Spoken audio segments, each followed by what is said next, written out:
बिस्मिल्लाहिर्रहमानिर्रहीम। अस्सलाम वालेकुम नाजरीन। काफ़ी अरसे से मैंने यूरिया खाद की कीमतों के हवाले से वीडियो अपलोड नहीं की। उसकी बड़ी वजह यह है कि हमारे बहुत सारे दोस्तों के नेगेटिव कमेंट्स आते हैं कि आप झूठ बोल रहे हैं, इस रेट पर तो खाद मिल नहीं रही।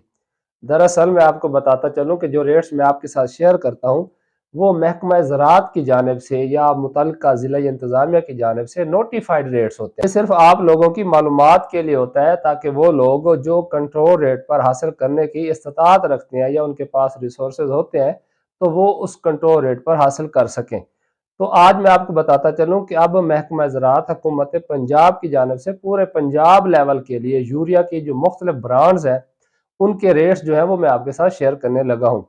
सबसे पहले हम बात कर लेते हैं बारीक दाने वाली यूरिया की। तो जो सोना यूरिया अप्रैल है इसका जो नोटिफाइड रेट है, कंट्रोल रेट है, वो है 3767 रुपए। जबकि जो NFML यूरिया यानी गैर मुल्की यूरिया भी कह देते हैं, इसका रेट भी 3767 रुपए ही है। इसी तरह इसके बाद बात कर लेते हैं हम एंग्रो यूरिया की। तो एंग्रो यूरिया जो प्रेल्ड है उसका रेट है 4649 रुपए। जबकि जो एंग्रो यूरिया गैर मुल्की है यानी NFML है उसका रेट है 3767 रुपए।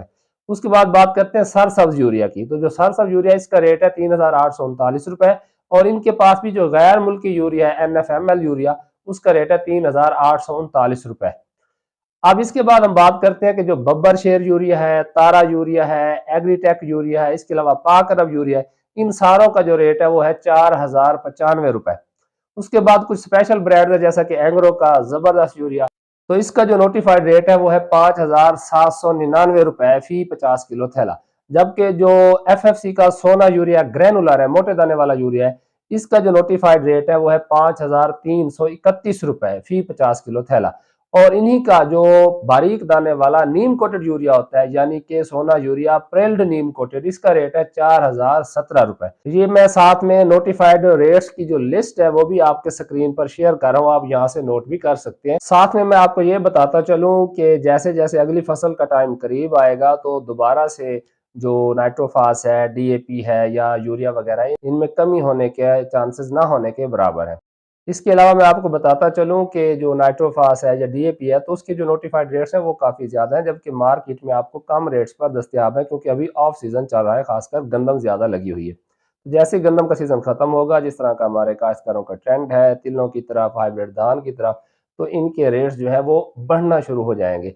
और इसी तरह जो दोस्त ये आस लगाए बैठे हैं कि हो सकता है यूरिया वगैरह का रेट कम हो, तो मैं आपको बताता चलूँ कि अगर सोना यूरिया प्रेल्ड या NFML यूरिया अवेलेबल हुआ तो ये 37,767 से कम पर आपको बिल्कुल भी अवेलेबल नहीं होगा। तो इसीलिए आपको अगर 4000, 4200, 4300 इस रेंज में यूरिया वगैरह मिलता है, क्योंकि आगे अगर आपने कोई ऐसी फसल लगानी है जिसमें यूरिया की अच्छी खासी डिमांड है तो आप खरीद कर रख लें। और इसके अलावा अगर आप यूरिया की तरफ नहीं जाना चाहते, खासकर हमारे जो कपास की काश्तकार है, मैं तो उन्हें ये सिफारिश करता हूँ कि बगैर यूरिया के आप सिर्फ नाइट्रोफास इस्तेमाल करके भी अच्छी पैदावार ले सकते हैं। तो उनके लिए सुनहरी मौका है कि वो जो 9,91 वाली नाइट्रोफास है वो अभी मुख्तलिफ मार्केट्स के अंदर 75-7600 से लेकर 8000 की रेंज में दस्तियाब है। तो ये उनके लिए सुनहरी मौका है कि वो अभी से परचेज कर लें, मगर उसकी क्वालिटी चेक करके।